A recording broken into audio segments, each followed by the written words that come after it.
I tend to, whatever I'm going to read, I don't read from the book itself. I usually print it out, hard copy, the sections I'm going to read, and I blow up the type a little bit. So it's right there, and there's never a moment where you're trying to find what the word is, right? Then I take a highlighter. I'm highlighting the punctuation. I'm highlighting all that. So I've got all my road signs in place, so that's where I'm breathing. I will highlight one character's speech in one color, another character in another. That way you can automatically dive into the other character's voice and you're not wondering it, right? Welcome to the Stark Reflections on Writing and Publishing podcast. There has never been a better time for writers. More information, options, and opportunities are available to you, but navigating these requires insight. Join Mark Leslie Lefebvre as he draws upon more than a quarter century of experience as a writer, a bookseller, and a trusted book industry consultant to explore and reflect on the writing and publishing landscape to help you make informed choices on your writer journey.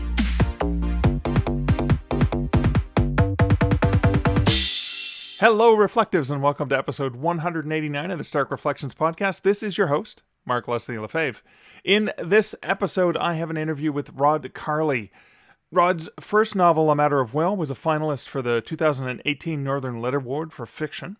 His nonfiction story, A Farewell to Steam, was featured in the anthology 150 Years Up North and More. His literary fiction short story, Botox and the Brontosaurus, was featured in Cloud Lake Literary's inaugural online review. Rod's also an award-winning director, playwright, and actor, having directed and produced over 100 theatrical productions to date, including 15 adaptations of Shakespeare. He's the artistic director of the Acting for Stage and Screen program for Canadore College and a part-time English professor with Nipissing University. Rod was the 2008 winner of TVO's Big Ideas, Big Lecturer competition, and Kinmount is his second and most recent novel. Now, Rod and I get a chance to nerd out over Shakespeare and theater and writing and all the things in between.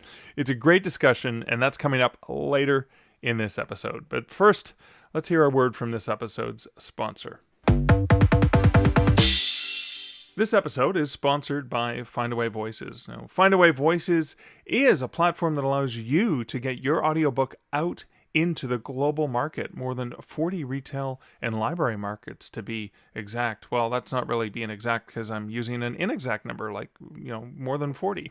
And that's because Findaway Voices is changing all the time. They're constantly adding new platforms and they're removing platforms that aren't necessarily working well. So you gotta love that they're looking out for authors. Speaking of looking out for authors, one of the great benefits you can get from Findaway Voices is price advice on setting your price for your audiobook. It is very expensive, obviously, to make audiobooks, and they want to help you maximize that. So when you go in to set up your title on Findaway Voices, there's a really awesome pricing tool available where they kind of give you what I call the Goldilocks price. There's the for books in these different categories of this length, they're not looking just at other indie published audiobooks. They're looking at the database of hundreds of thousands of titles from major publishers because Findaway Voices' mother company, Findaway, actually does distribution for many different markets for multiple publishers around the world. So they have access to sharing what's working well in that genre overall. So when they're recommending the price to you, they have, like I said, the Goldilocks price. They have here is what the average price of a book in this category has sold for in the past X amount of time based on the statistics that they have. They give you a low end. Here's a good price at the low end. Here's a good price at the high end. And here's a good price at the middle end, or what I like to call the Goldilocks price. Now, I typically go with that middle of the road Goldilocks price. I don't want it too hot, too cold. I want it just right. But that's the beauty of using Findaway Voices, is you can control the price at pretty much 98% of those platforms. Yeah, okay, you can't control the price at Audible, but you're pretty much controlling the price for pretty much every retail market as well as the library market. And if you want to look at how you can leverage Findaway Voices as an indie author, you can check them out over at starkreflections.ca/Findaway. And now time for a brief personal update. So, plenty of things going on, working on a lot of things lately, but a few things I just wanted to share is just this morning on, I guess it's April 29th, 2021, I spent about an hour and a half working on a book that I had jotted down the title of while I was writing Wide for the Wind, because some stuff came up that I didn't want to lose, and so I put it aside. And what I have published up for pre-order, which is coming out August 2021, is a new title in my Stark Publishing Solutions series, is book number 5, and it's called The 7 Publishing Pitfalls for Authors. And I was working on that this morning, and I've had these notes on my whiteboard for months and months and months, and finally I got to a point where I went to do some writing this morning, and I thought I would work on some fiction, which I'm going to talk about in a second, but I didn't feel in the mood for fiction, and this is one of the things that happens, is I was like, I didn't know where I was going to go, I didn't know what I wanted to do, so I thought I'd work on a different writing project. That's one of the tricks I use for getting over what I call writer's block is, okay, I can't write this today, I'll write something else. And I jumped into this, and it just flowed, and it was perfect, and I felt really good about it. So I thought, yeah, let's force a deadline on myself. Let's get this book done this summer. Let's get it out in August. And so that's up for pre-order. The other thing that I've done recently is I've gone back to, I have been working on a short story in my Canadian werewolf universe. And this is because I bought a cover for something from my designer that I thought was kind of cool. And it's a story where I'm going to explore Nell, who is the bad guy in the Canadian Werewolf in New York. And I thought it'd be really interesting to explore his story in a novella-length work. But what I'm doing is I'm documenting his life. And so for an anthology that I'm writing a story for, I'm documenting his childhood when he's about 10 years old. And there is a story, a pretty dark story from that era in his life. And then I'm going to document a little bit later. And what I am going to do is I'm going to take him all the way up to the time where he meets Michael Andrews, my hero. But we're going to see the story completely from his point of view. And so I've got this short story that's going to be part of this novella. And so it's obviously going to have to be self-contained, which I've been working on. But while I've been working on that, I spent several days, a few weeks ago and just recently, working on that in the morning, first thing before I crack open email or anything else. And what I decided I would do for the month of May, for May 2021, because I have Fright Night's Big City, the next book in my Canadian Werewolf series, scheduled to come out in December of 2021. I want to get it written, I want to get it edited, I want to get it rewritten, I want to get it to Scott Overton, my audiobook narrator, so that I can release the hardcover, the paperback, the ebook, and the audiobook simultaneously. And I know it's going to be tricky with the audiobook, but at least I'll have all of the formats out, kind of like what I did with Stowaway when that came out in August of 2020. And so what I did is for the month of May, I went into my calendar, and between 6 a.m. and 7 a.m. Eastern time, I've blocked between 6 a.m. and 7 a.m. I normally get up at 5:30. I feed the dogs and the cats. I put on the coffee, and then usually I'm back at my desk by about 6 o'clock, or at my desk at 6 a.m. And usually I wake up Liz at 7. I get her coffee ready, bring her coffee to get her up to go to work. And so between 6 and 7, I get some solid writing done. And so every day for 31 days in May, I'm going to be working on Bright Lights, Fright Nights, Big City, and I'm pretty excited about that. So I've put it in my calendar. I've blocked that off. I'm pretty committed to that. I'm pretty excited about that because again, I want to get everything done in advance if I can. So because I already have plenty of pre-orders showing for that up on Amazon, which is kind of cool. So speaking of May. May is my birthday, so early in May is my birthday. So by the time next week rolls around, the next episode 190, I'll be 52. And so one of the cool things about this is a chance for me to crank this song that my good friend Kevin Kloss, who's also from Northern Ontario or Mid-Northern Ontario like myself, and this is a song that I have loved since I first heard it back in about 2006 or so when he first released it. It's on his album Solar Ethic. And I love this song. It's called 52 Times Around the Sun. 52 times around the sun, 52 times around the sun, 52 times around the sun. It's a pretty good ride, it's a pretty good ride. You see it in a magazine, you see it on the news. Those digital cameras, man, they sure bring out the blues. Pornography of violence, a peep show for the blind. But why are they afraid to open up their eyes? Love that song. And I remember talking to Kevin about it because he wrote it well before he was 52. He was probably in his 30s or maybe late 20s when he wrote it. But I remember him and I talking about it, and he says, well, you know how the Beatles have that song, or the Paul McCartney song, When I'm 64. And he thought, that's my version of this song. And so I'm so thrilled. I get to actually, I've loved this song for ages, and I get to play it while I celebrate 52 times around the sun. But that's it for the introductory matter for episode 189. Why don't we get right on to this wonderful conversation with Rod Carley. Hey, Rod. Welcome to the Stark Reflections podcast. Hey, Mark. It's great to be here. I am so thrilled to talk to you about Kinmount and writing and theater and all the things I'm so thrilled about. But I want to go back to the beginning when a young Rod was wanting to be a thespian or a writer. What came first? What was it? Well, as a kid, I was a very quiet kid and quite insular. So I'd come home from school. I can remember in grade 5, 6, 7, I'd come home every day and I would draw my own picture books. So every day I'd come home after school and I'd write like another bit of story and draw a picture.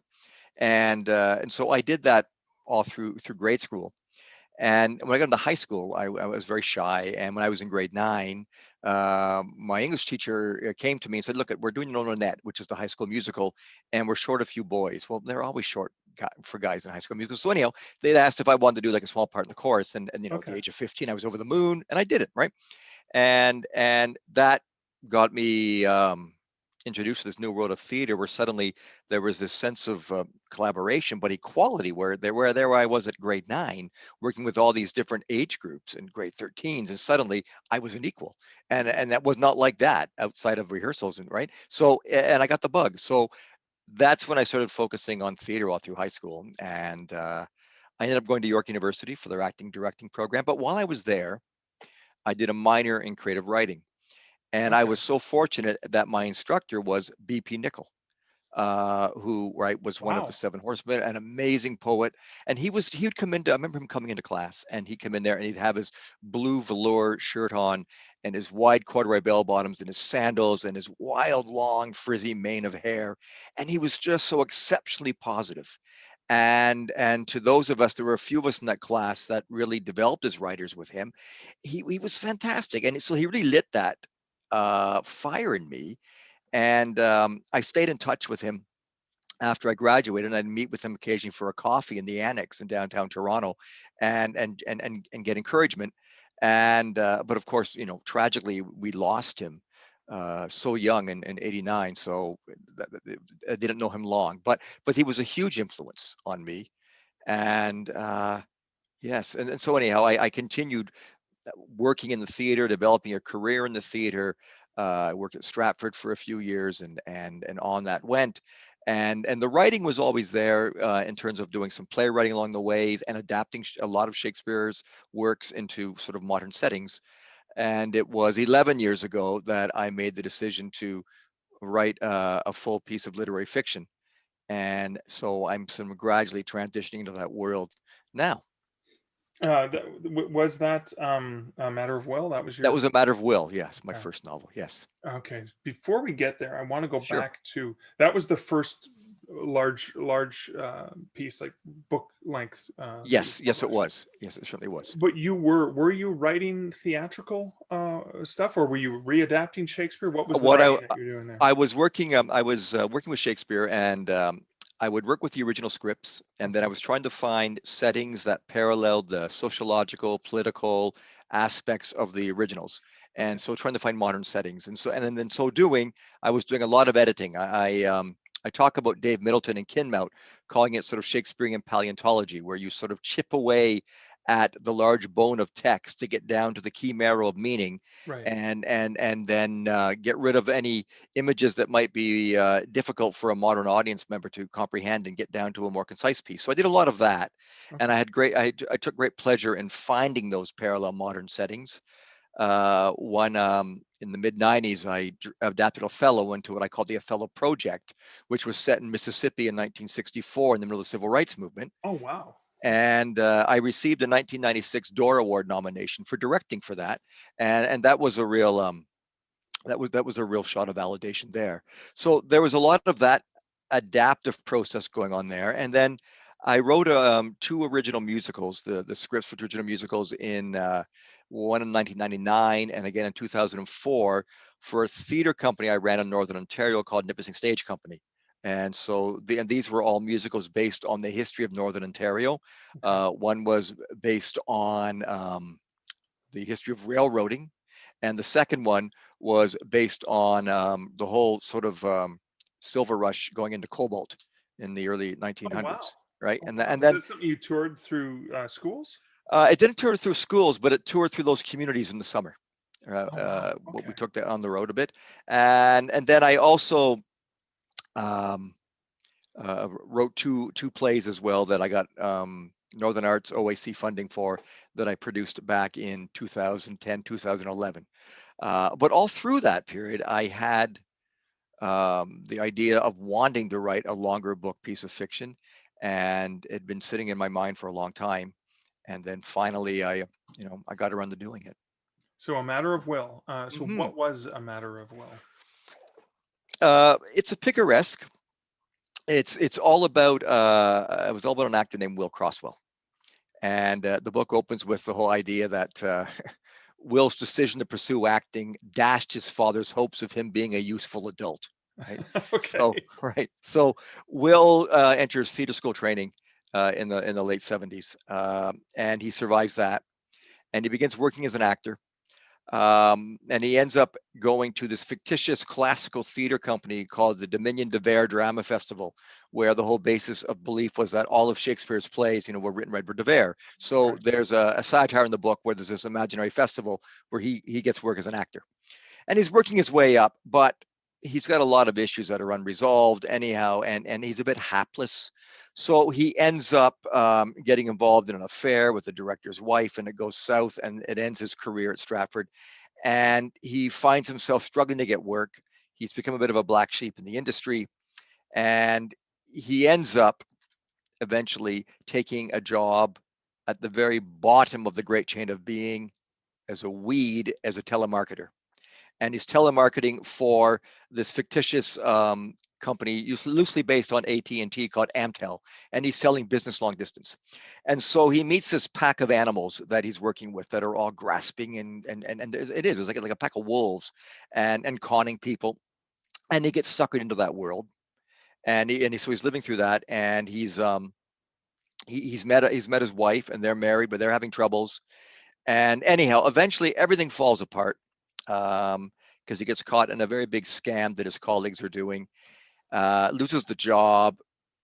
He's hit rock bottom. His wife leaves him, and he ends up in AA, where he meets this really, really unique minister who's coming in, and he basically says to him, you got to find your mighty purpose. And Will has no idea what it is. But this minister so inspires him that he ends up enrolling in divinity school, with the idea that he's going to become a minister, because ministers have to be good actors, right? So and eventually he goes to divinity school, and I laid in the idea that their final assignment in their sixth semester was that every student had to go on a 40-day fast somewhere to see if they had the actual true calling. Right. So Will knows he wants to serve in Canada, and while all of his classmates are going off to very warm destinations in the Middle East for their pilgrimage, he decides that he's going to go to Witless Bay, Newfoundland, in the middle of the frozen winter, this tiny little outpost. And so he does. And then it's what happens to him. The bulk of the book is what happens to him on this 40-day fast, Wow. and the characters he meets, and will he or will he not find his mighty purpose? And that's the Wow. journey. So who published that? Who picked that book up? How did That book was picked up by my same publisher who published Kinmount, and that's Latitude 46 Publishing. that was Latitude 46. Yeah, they're based in Sudbury, and they're relatively new to the scene too. But they're an important, grassroots Northern Ontario publisher. We have. Oh, cool. Oh, awesome. Yeah. So you've been with Latitude. I didn't realize they had done your first book. Yes, yeah, Latitude. I'd been shopping the book around, and I went to Latitude, and they picked it up in February of 2016, and that was only their second year in business. So I was one of the early authors, and we launched it in September of 2017. Wow, awesome. Yeah. Well, that is awesome, and they are such a great publisher as well. So I was thrilled to see Kinmount, and so Kinmount, which is your latest novel, Yes, it does have some similar, like the theatrical background. Can you please share with my listeners, because I can't wait to talk about it. Sure. The premise of Kinmount, which I quite adored. Certainly. Yes, both books have a theatrical backdrop, but the big difference is that A Matter of Will takes place over 35 years, and Kinmount takes place over 3 weeks. So it's a very, very different story. Okay. So Kinmount is it's the story of a down and out theater director named Dave Middleton, and he reluctantly takes this gig to go back to Kinmount to direct Romeo and Juliet for an amateur theater producer in farm country. And he knows better because Kinmount, the name says it all, and he knows better, but he has to take the gig. And as soon as he takes it, all his quixotic troubles begin, and he finds himself very soon as this reluctant emissary of truth in a battle between his artistic integrity and censorship. And it's in each chapter, it's how he juggles these difficulties and tries to overcome with this community theater cast, with the old adage that the show will somehow go on. And it is very much a comedy of errors. But Yes. So a few things struck me about this play, having put on small performances with amateur. Okay. I understand a lot of the background of what's going on, but I think the censorship element was awesome. But then you had this entire layer. You talked a little bit about him, not the interpretation, because that comes into play, right? Where the censoring entity believes that he's corrupted this pure play about romance and beauty and these two lovers coming together, not understanding that that's completely a fallacy that we've perceived. That when we like, there's so many things I learned. The balcony scene, and it's a tragedy. It's not a love story. No, it's not a love story at all.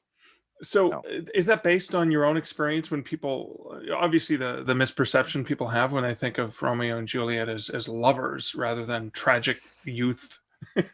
Yeah, well, I think in many ways, I don't know, it begins sometimes, and this is no fault of high school teachers, but a lot of that work is censored from the very beginning when it's being taught in high school, right? Yeah. Because so much of that play is, it is raunchy, and you need to understand and live in that raunch to understand what the world of that play is. And so when you're talking about Romeo, essentially when we first meet him, he's a player, right? And he's following all the courtly rule love books, and he's just doing so when he's meeting Juliet initially, and he's there at her non-balcony, he's after one thing only. And it's what Juliet suddenly presents to him as this incredibly intelligent young woman who's not playing the coy game of chase and pursue, but throws his courtly love book, right out the window. He said, well, let me swear by the moon. She said, don't swear by the moon. That's ever changing. No, just be yourself. Well, what's that? So suddenly, it's this education. So you've got this going on with these two characters. You've got her living in a very, repressed environment. She's just sort of had her coming out party. Her family's trying to arrange a marriage with a boy she just meets for the first time, Paris, at this party. And everything happens so quickly that it's not a love story. There's a lot of lust at work. There's infatuation. There's their own backgrounds and what's going on, but there isn't that time to develop, essentially, love. It's the rocket of time, and there's no one that hits the pause button, right? That really says, "Whoa, let's stop and let's rewind a little bit and talk about this," right? And in the end, and I talk about this in the book, my point, it's really more of a tragedy about, toxic masculinity, right? How Romeo gets himself into this fight because of his friend Mercutio being killed by Juliet's cousin Tybalt, and Romeo feels that suddenly he feels he has a line. My love has made me effeminate, right? Right. And the idea of being effeminate in Shakespeare's day was more that guys spent too much time with women and not with their brothers, right? It wasn't what we think of as being effeminate now. So Romeo, he suddenly has this horror within himself of, what have I done? I've betrayed my friends and who I am, and then he ruins his life, and he sets a path on for all of them that's going to lead badly. So yeah, so it's a tragedy. It's not a love story. Yeah. What I found so fascinating was David was a complex character because Yes. I learned so much about the history of theater and Shakespeare, so much from that book, but it didn't feel like a lesson. It felt like an enjoyable Well, that's good. Good. listening in. But then there's some subtle things you did with David. So, for example, like he doesn't even initially recognize the other people No. as No. real people. He only calls them by their character name. Yes. Yes. And Which is, and it's a subtle thing that you do in the Well, book where yeah. when as he grows as a person, he starts to realize they're not just this. Well, the idea there too is that, when you're parachuting in for a gig like that, and you're going in for 3 weeks, and your whole focus is on the play, and especially in Dave's case, it's the last place he wants to be. So he Right. really doesn't want to get to know anyone. He worked with some of them in this previous show he did, but a lot of new people, and he just doesn't want to get to know any of them because he just wants to get in and get out. So, and also for him, if you stick to the character name, that's your focus in rehearsal. It's just, this is what Capulet's doing, this is what Tybalt's doing, and you don't have to burden your mind with learning names. But he learns, right? And he learns by the character of Robert, the judge, who is his Capulet. He begins to realize that he starts caring about these people, and that's a big journey for Dave in this story. Yeah. As all his, initial reservations and a lot of his bias is shifted gradually through the story, and then he eventually, many of them, he starts then addressing them by their first name, and they become real people to him. And you have violence in the book, Mm-hmm. and yet it's offset with this obscurity and humor. I want to call it dark humor, but some of it's dark, some of it like. So, how did you balance that? Well, and I guess on the bigger picture, it was trying to balance humanity with hilarity, right? Like, how do you Yeah. balancing that story, right? So it was with the darkness, right? There was specifically, I wanted to lay in that concern about what happened with the fire, with the rain, the ranger and all of that, right? Which is very real, right? And lay that in, that Lola suspected of that. So right away, for the reader, we realize that she's a lot more unhinged and potentially more dangerous than we were led to believe, right? Right. So that I wanted to lay that in. But then the violence that happens in terms of them having his bicycle destroyed, Yeah. by this cult of, Kinmount Furies, Furies. Yeah. right? Right.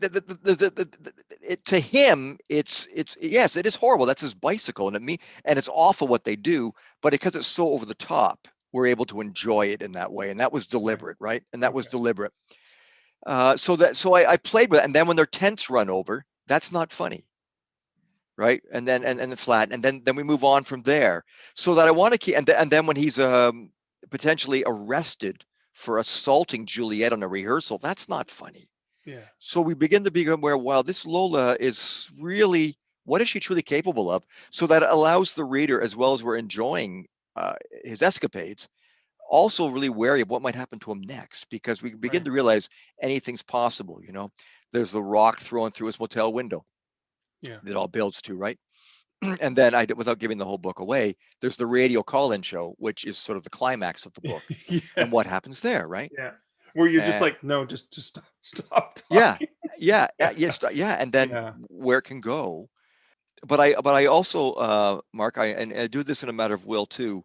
I play around with a bit of magic realism, right? In Kinmount, right? Yeah. We sort of, and then we kind of explain it a bit, but then there's always that little bit that's the mysticism that you can't explain, And I right? love that you never really answer that, and you leave No, the reader no, wondering no, what no, and does yes, and that's deliberate, right? And in a matter of will, there are some important aspects of magic realism, and I think that's because me personally, I find life, the world around us, kind of like, that whole, to Horatio, there's so much more out there dreamt of in our philosophies, and I'm open to all of it, as long as, in the writing, you've got to ground it coming out of a place of solid truth, so your reader's not going, oh, come on, right? Come on now. You've got to make it come out of a place that's organic, so your reader's willing to go on the ride of that willing suspension of disbelief with it, right? right. And so that's, yeah. But I find, I'm amazed so often, by the little things in life that connect the dots somewhere, or wow, how did that ribbon tie? Oh, that's kind of cool. Yeah. It feels natural in a book that is so heavily based in the theatrical that there is, because having been, a stage theatrical person, Hmm. you know that those echoes run right through theater, through history, through Hmm. superstition, and all kinds of weird things. We call it the Scottish play, stuff like Yes, that, because yes. of the curse of that Shakespearean play, that other tragedies, and that's never mistaken for a romance. Well, I think with that particular, tragedy, the Scottish play, I've directed it a couple times in my career, and my my belief is I always take one ingredient out of the cauldron scene, so it's kind of like breaking the spell. Oh, and that's a way, and that's one of the things that directors can do to try to circumvent that. That's what I do. That's what Okay. I have done because, well, I don't want to get into it because the next novel I'm writing is highly, it involves that play Oh my God, I in a, can't in a, wait. in a major way, and it involves a lot of how it came to be, right? Okay, cool. In a humorous way, but yeah. So Interesting. Can I go back to sure. the book opens where Yes. David's Yes. sitting there and he wants to escape almost a locust-like plague Yes. Yeah. of these Hmm. flies. Shad Um, flights. Yes. yeah, Yeah. Yeah. at a certain season. That seemed to be so because you do come back and talk about plague. Hmm. Yep. Ironically, Yep. considering where we are today. But in the book, was that based on an actual place where you're like, oh my God, I can't stand this 1 week during this? Well, I tell you, yes, North Bay, Ontario, we're on Lake Nipissing, as well as Trout Lake, but Lake Nipissing, the first week of July, for about 2 weeks, the shad flies come out of the lake, right? And they take over the community. Right. And they teem in clouds of them, right? They're attracted to light. As you drive over them, they sound like Rice Krispies. Yeah. And Is and that and bridge and scene? the Yeah. bridge scene, yes, and they are, and they literally, because they have no mouths, so they only live 24 hours, and they have one purpose, and that's to mate and have offspring. And supposedly they keep the lake healthy, and right. So to most of us, to me anyhow, they are a fish smelling nuisance. They really are, and it's and I'm kind of used to it now, but you're never really used to it. When that first one appears, you're like, oh no, here we go. Yeah. Here we go. Right. And there are naturalists, of course, and certain Indigenous elders, of course, that have a viewpoint that's far more spiritual about the shadfly, and that it's all about us looking into how we can transform ourselves into, a metamorphosis of sorts, right? Right. In the middle of the shadfly invasion, you're not really thinking about metamorphosis of your soul. No. Just want to get. So yeah, you got it. So anyhow, so that becomes like the driving catalyst in that opening chapter for Dave, who says, no, I'm not taking the job. He hangs up, and then he hears the news story about the shadflies on the bridge, and they're closing the bridge down, and it's like they drive him away and they force him to take the gig. Yeah. Wow. And so we alluded obviously to the locusts and pandemic and stuff like that. So this book launched during, when did it officially come up? It launched during this pandemic. It launched the third week of October in 2020. Yeah, right in the middle of the pandemic. Yes. Knowing the way that publishing works, that had been planned well in advance, Yes, it before there had. was any indication that there was a That's right. coming. Like, Yes. how did you and Latitude 46, your publisher, how did that change some of the ways you approach that? Sure thing. I guess the buzzword of the year is pivot, isn't it? Pivot, So I yes, guess of we had course. the pivot. So what happened with that, Mark, was, well, up until the spring of 2020, right? I think all of us had a kind of, I certainly did, a false optimism. Well, they're going to have a vaccine by the summer. Right. And by September, things will be back to normal. We've been through this for 6 months. We were all hoping we'd be back, right? And then by the time we hit August, and it was very clear we weren't going to be, we met with we met, and there was a restaurant here in North Bay where we do the launch at, and we thought, okay, we spoke with them, and so we could have 25 people in the space accommodated about 60, but we could have 25 with physical distancing, and they were going to do that. And then we were going to, also then arrange to have a camera set up there so it could be both live and then broadcast out. That was the idea.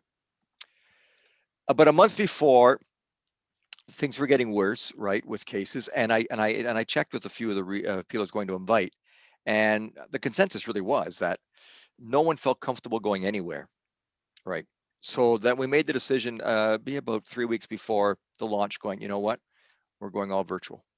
We're going to go virtual. So that led to me, with the approval of my publisher, hiring a small local kind of marketing firm, who then they took on the job of being in my kitchen and shooting the launch and being responsible for all the people that were asking questions and overseeing all of that and designing the invites that we ended up doing.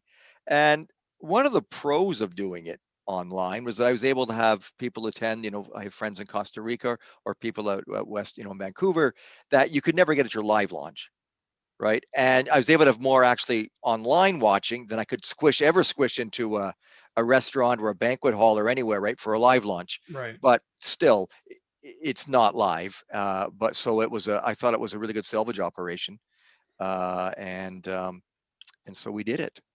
And I have a couple of, I'm sure you do too, but we've all been a number of friends and other authors that have been doing the exact same thing, right? How to navigate, this world of doing everything online. Wow. And then the book launched. You managed to even bring in people that would not have been able to visit Yes. in person. Yes. And then something really awesome just recently happened that I'm excited to talk about. Your latest novel was longlisted for the Stephen Leacock Medal. Can you talk a little bit about that? Sure. Okay. Let's first off, I can go back a little bit on the book. Okay. That will get us to there. Okay.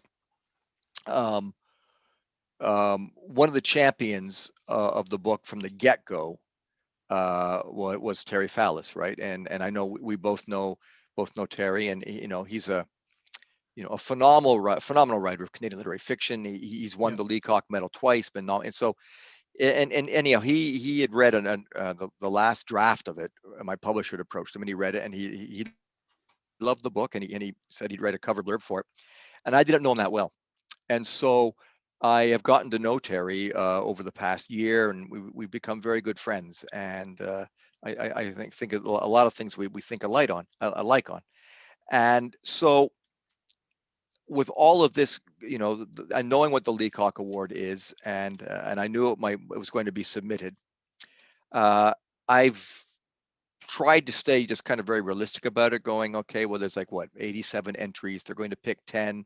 I remember when I was looking at the original list of 87, and you're going through going, oh my gosh, it's a who's who of Canadian literary fiction, as well as some amazing Canadian artists who had autobiographies out there. And you're looking at it going, wow, what a list. That's incredible, right? So so I didn't know, and I just, okay. And Terry was great, because Terry's like, Rod, I think your book's gonna be on that list. It's gonna be on that list. It's that good. It's gotta be on that list. And I was like, well, thanks. And he said, he said, I'm not an oracle, and half the time I'm wrong about these things, but he was really encouraging Yeah. along that. And so that, when it did come out, and the news was announced, I was pretty much over the moon. I was happy enough that it almost might convince Dave Middleton to go back to Kinmount and direct another show. Oh, wow. Okay. So yeah, and anyhow, and what a list. And right, there's a lot of those books that are on that long list that I'm looking forward to reading this summer, right? Because it's such a rich variety of what's coming out with new writers, and then established writers, and all different angles and different styles of humor. It's just so rich, right? And Yeah, it really is. it's just so rich. Yeah, for some reason, I was reminded when I was reading Kinmount, it was one of Timothy Findlay's last novels. Okay. There were elements, and I know it was not a comedy, it was No, not, no, no. but there were elements of David Middleton and putting on the show. Was it Spadework? I'm not. There were Spadework. Yeah, elements. that's the one with the murder mystery. Is it? Yeah, but Yeah. there Yes. were elements of that did for some, not because of the humor obviously, but there were elements that did remind me, and I was thinking of, because when you mentioned Terry, when I read the Best Laid Plans when it was still self-published, I remember thinking some of the things I loved about John Irving and Robertson Davies mingled together in that. Yes. Yes. Right. Yes. Very much so. And yeah, and that was the same thing as, like, I'm catching an O of of Timothy Findlay in this too. Well, it's interesting because, I mean, we all have our influences as writers, right? And so some of Yeah, I would say my influences, like literary here, Robertson Davies is one. yeah. Mordecai Richler, for Oh, of course. sure, Yeah, big yeah, Mordecai fan. And then like Kurt Vonnegut, of course, and then James Thurber, and living, Terry, of course, but David Sedaris, who yes, you yeah, know, Christopher Moore. So there's such and their approaches to humor are all different, but they all, and I'm also as a big Salinger fan too. So they all rest in your psyche somewhere, and right, it's what we, when we're working with actors, or teaching, or anyone, you say, yes, there's probably 20 different stories that exist. And so no one's going to write a new, entirely different, but it's how you tell the story right, that's going to be unique, right? And I think it's just authentically, I'm trying to find the best way to express this, but how one authentically finds one's own voice is, I think, initially a bit through trial and error, and then it's just recognizing, I know in myself that although I'm not in the book, I am in the book, right? Like, because I get that when it's something, when you're not writing, when you're writing it as fiction, you're actually then able to use a lot more of yourself in it than you right, are when it's not, in some ways. So, and I think that's true with all of my writing, that my way in is always going to be, somehow it's got to come authentically from me, because that's what I know the most, right, right. right? Wow.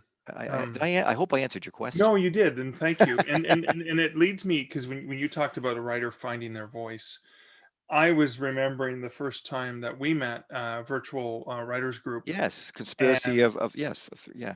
I remember it was your reading that you shared during that group that I sat up and went, "Who is this guy?"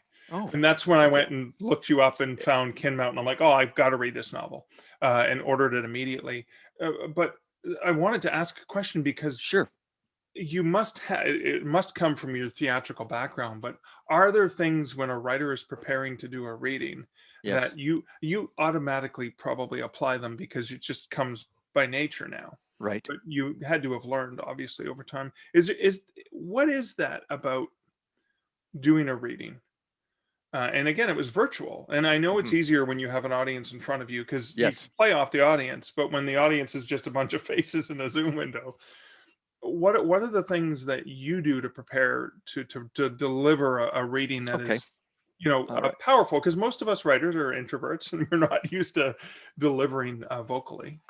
What are some tips that you might want to share? Sure. Okay. For me personally, and this is just practical. I tend to whatever I'm going to read, I I don't read from the actual the book itself. I usually um, printed out hard copy the Okay. sections I'm going to read, and I blow up the type a little bit, right? Okay. So it's almost it's right there, and there's never a moment where you're trying to find what the word is, right?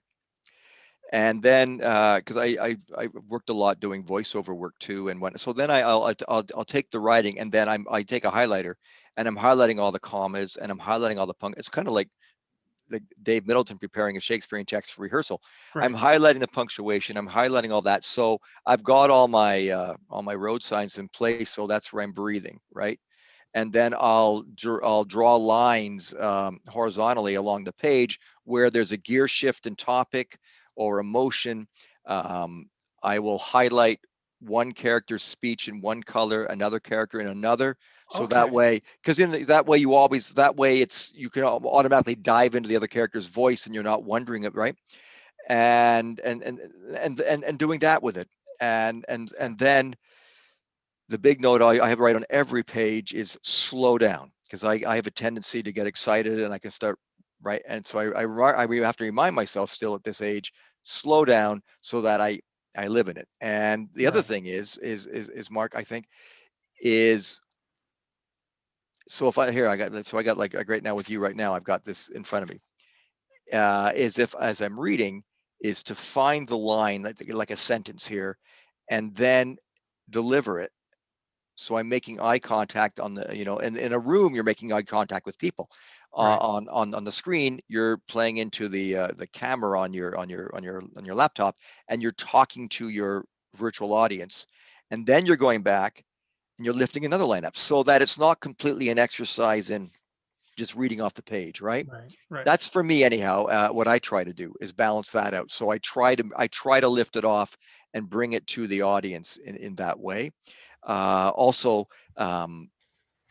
I also do some edits for a read, right? I might clip a few lines out because it's a different medium when you're reading it aloud, right? So you want to keep your audience engaged. Oh, so you're adapting it A somewhat. little bit, yeah. Yeah. Not Okay. yeah, but I think I've talked to a lot of writers and do that. I know, right? I know Terry does. I know Wayne Johnson does when they prepare for, they, because you're getting it ready for what's going to work in a performance environment.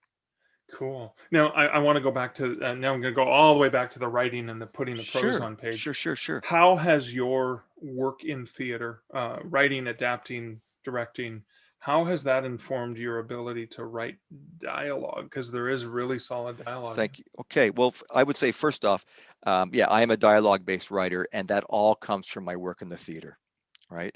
When I got there's two channels I want to explore to answer your question. First off, I'll talk about dialogue. So usually when I'm writing, I create an outline that takes a long period of time to get the outline ready of what's going to be in each chapter. So then I'm free to start writing. And I usually start with dialogue when I'm writing. And I get it going, and I get some down on the page, and then sometimes I'll start speaking aloud with myself and talking to myself, and then sometimes I auto record myself and then transcribe it or whatever it is, because I want to try and get the dialogue feeling as natural as possible. So I play with that, and that comes out of my theater improv background. But then in terms of the whole approach to writing and how working in the theater for so long informs that, is they're very similar in that if I'm directing a show or I'm acting in a show, um, the character that I will be playing or directing has to have a goal of some kind of super objective it's pursuing, right? And then they're going to be faced with insurmountable obstacles. And then it's like, well, what do they do to overcome those obstacles to get what they want? And how have they changed from the start of the play, you know, and then by the end of the play, are they polar opposites by the end? Because there's got to be that journey. So the same questions that one asks when preparing a theater script, whether it's an actor or director, are the same questions I ask as a writer, because it's all storytelling. right? So I would say my work in the theater, and also this is a little thing, right? Is I get bored very easily, and I get a sense that you're kind of like that too. Like I'm a bit like squirrel, and so right. So in the theater, I'm always worried when I'm directing. So okay, this is good. This is going to hold. That's going to hold, and now no, that's dropping off. Okay, that got to change. Okay, it's the same for writing. So you're working, you're writing. Okay, okay. You know what? Got to cut that sentence because the rhythm's gone, and you just hung on a bit too long, and you're going to lose the laugh, or not that. You know what? Too many words there, or now you can afford to go, I call it, when you go open water in your writing, where suddenly it's just where you're allowing that time to slow the book down and the character to engage in their thinking and share that with the reader. You earn those lulls for that, and the kind of writing that I do, right? Which, and then you get back, and then it's back into the other, right? But it's that kind of Cool. shifting of gears, and that comes out of a lot of years of working in the theater to, like in Shakespeare's day, got to keep that groundling is there, and they've got an apple right here, and okay, they're not throwing it yet. No, they're not. Okay, good. So it's everything you got to do to keep that apple in their hand and keep them eating it and not throwing it. So that's similar to my approach to my writing too.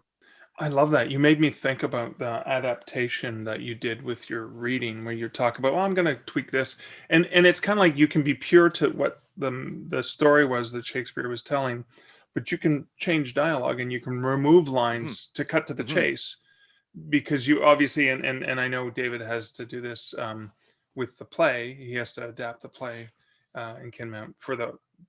Otherwise, they're not gonna sit there Well, for the then whole that thing. goes back to the simple fact that we're a visual society today. Like we go, and no, we're not doing it now, but what people are watching on Netflix, or you watch an action hero movie, and in the space of 1 minute, if you're watching 45, 50 edits fly by, we're completely used to that, and no one gets a migraine, right? That's okay. Yeah. You go back to Shakespeare society, it was an oral society. People went to hear a play, and everyone spoke so much faster than we do now, and Yeah. people were used to getting 15 wordplay jokes in a minute easily at Yeah. that rapid speed, because the matinee started at 2 o'clock, and the shows had to come down around 4 o'clock, because people had to get safely back across London Bridge and get into their homes before nightfall, because there was curfews, and no one wanted to be on the streets of London at night in London, No. like in 1593.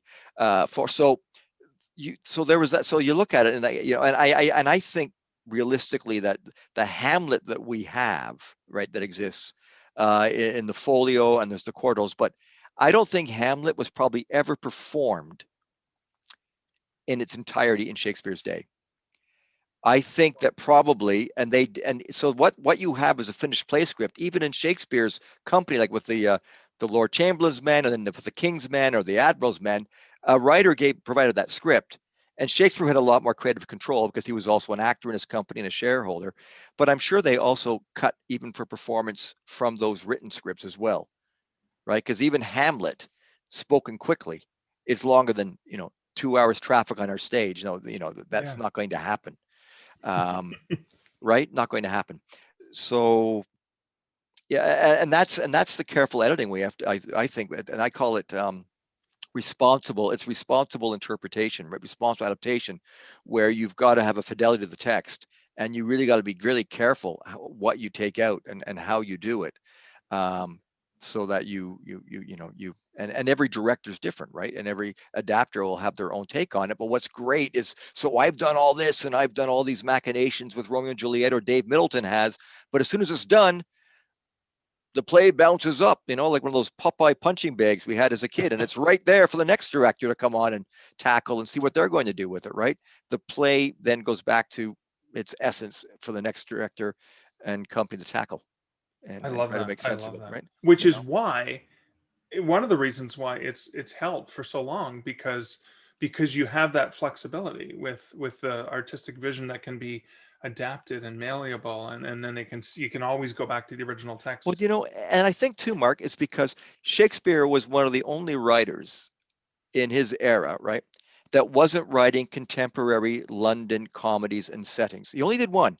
Measure for Measure was the closest he ever came to setting something contemporary London, right? Right. And about the ills of, of all the brothels and crime and shutting all that down with an autocratic government. That's the only one. And so because he was being really careful and told the line, in terms of, he kept this Catholicism a deep secret, and all the riddles are there in the play. When you look for them, plays, you can find where it pops out. But he was so careful and he was cautious that way. And so he would deal with historical subjects, and he would play with plays that are backdated. He'd play around with it or put them in different settings so they were far enough removed from London. So they'd be an analogy. But because he did that, there's a greater universality to them still today, Right. which we then we still are engaged with, and why they work for adaptation. And certain plays they become in fashion in different eras depending what's happening politically, right? So I think that's part of it, because you look at some of other writers in his time, and I'm doing some research now on this new book with Dave Middleton's ancestor Thomas Middleton, right?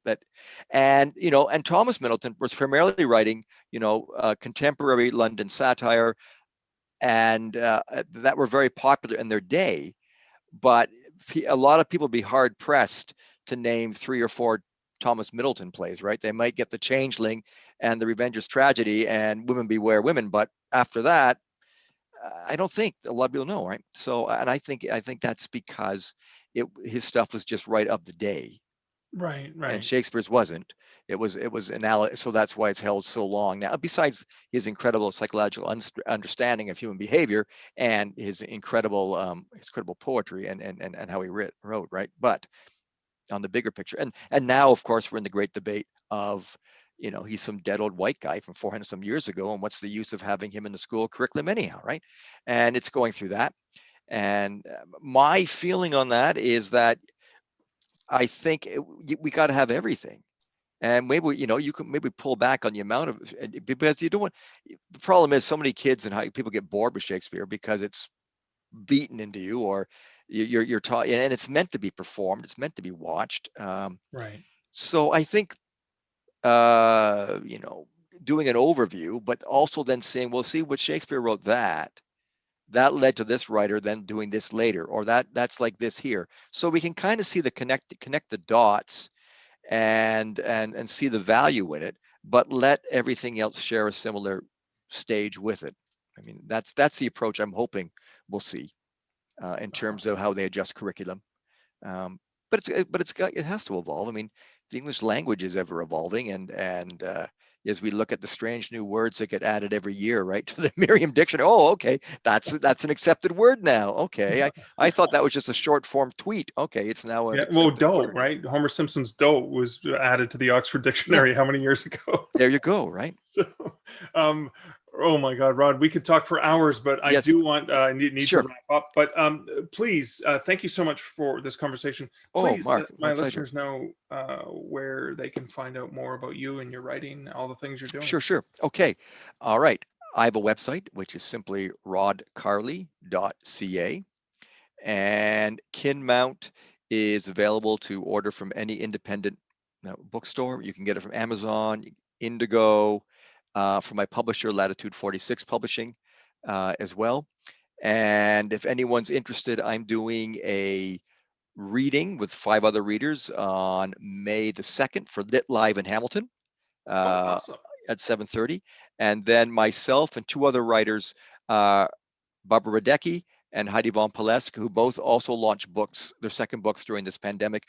The 3 of us are doing a reading and discussion on May 29th called "A Funny Thing Happened on the Way to Our Book Launches," that we're putting together virtually, and there'll be more coming out. But that's something, if people are interested in wanting to hear me read a few chapters from Kinmount and these other 2 wonderful authors.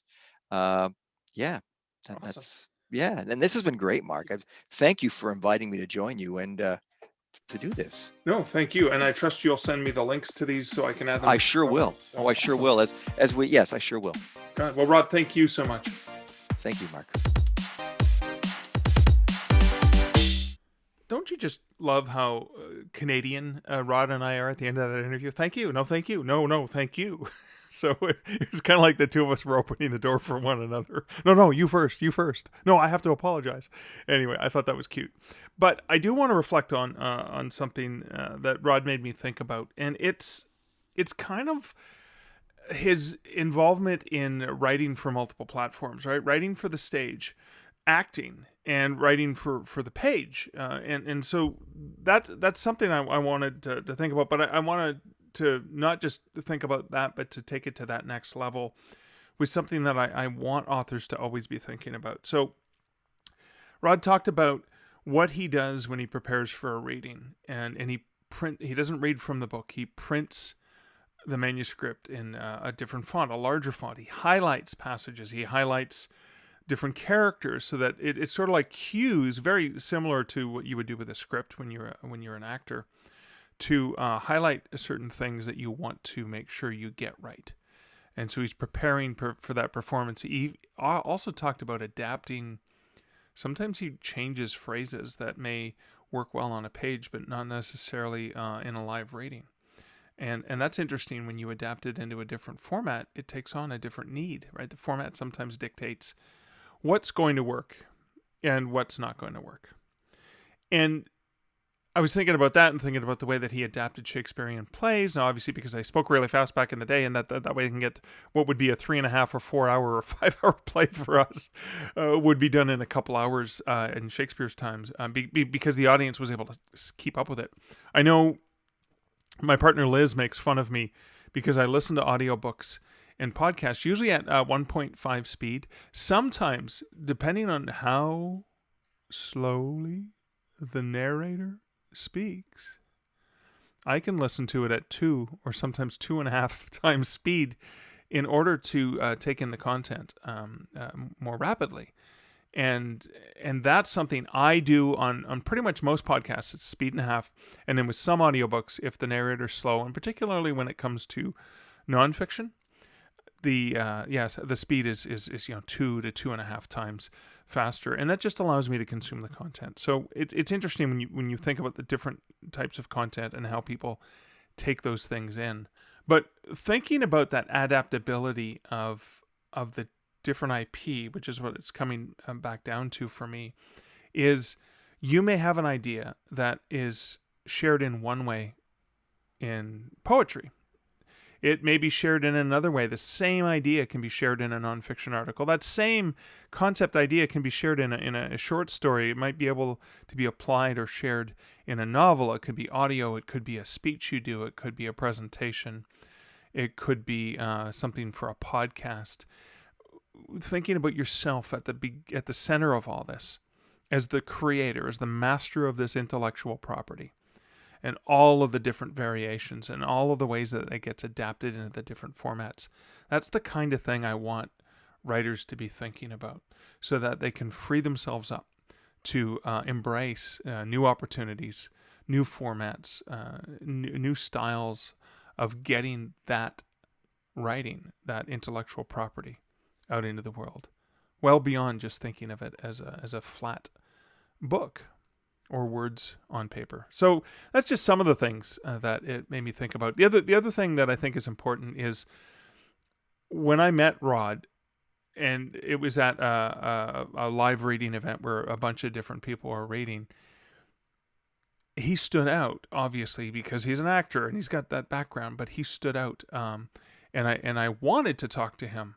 I wanted to have a deeper conversation with him because his reading was powerful and memorable. And I knew it would be a great conversation. And obviously I went and bought his, I think I went online and ordered his book immediately while he was doing his reading, because I went, well, this guy's cool. I want to read his stuff. I looked it up to see who he was and went, oh my God, theater, I'm going to love this book. It sounds like it's going to be great. Oh, look, a quote from Terry Fallis. I love Terry Fallis. Of course that's going to be great. And that's what led me to buy his book.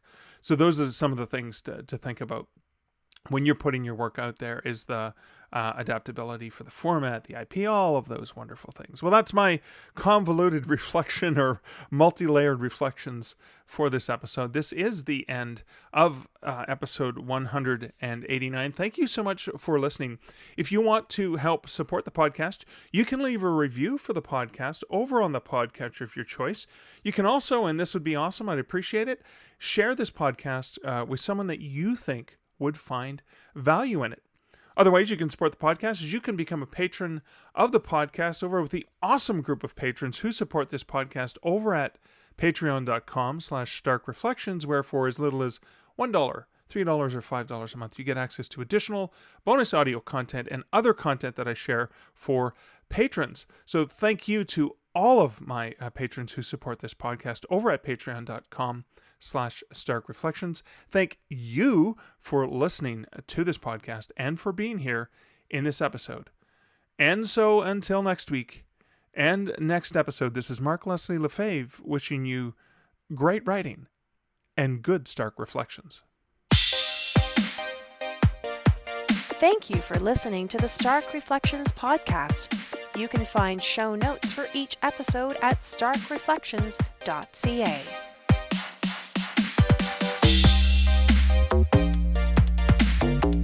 The music for this podcast, Laser Groove, was composed and produced by Kevin MacLeod. Check out more of Kevin's great music at incomptech.com.